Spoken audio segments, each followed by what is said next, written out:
Hello, magandang araw sa ating lahat mga idol, mga lodi. Ito may kaunting trivia lang po tayo.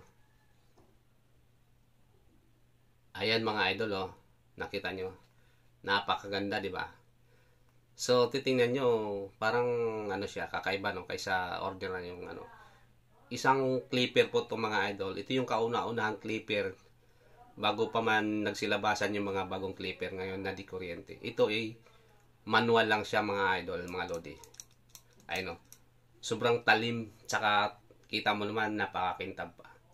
Talagang intact pa siya. Pwede mo pang gamitin.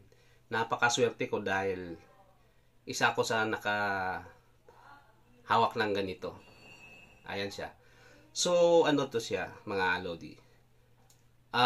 Bali, ginawa to noong 1823 pa. Napakatagal na, no? Sa bansang Serbia. Isang inventor na taga roon na nakatira sa Niradin Proskagora. Ayun yung lugar niya. Pinakamahirap na lugar doon sa kanila. So, nagugupit siya. Siguro, nakapag-isip-isip niya na gumawa ng ganito para mapabilis yung gawa niya. Kaya, ito ngayon yung invention niya. Kakaiba, di ba? Pero napaka-vintage niya mga lodi, oh. Ang ganda. Ang ganda hawakan. Napaka-relaxing. Para kang may nag-grip. Yan.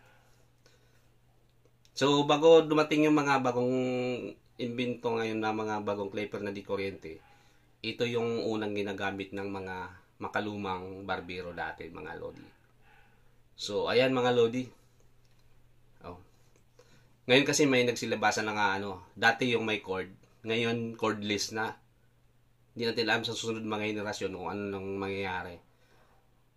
Pero masarap balikan yung meron kang ganito na parang hindi mo na makikita kung hindi mo na mabibili kung saan sa mga nagtitinda ng mga clipper, mga razor. So yan. Yun lang mga idol. Thank you.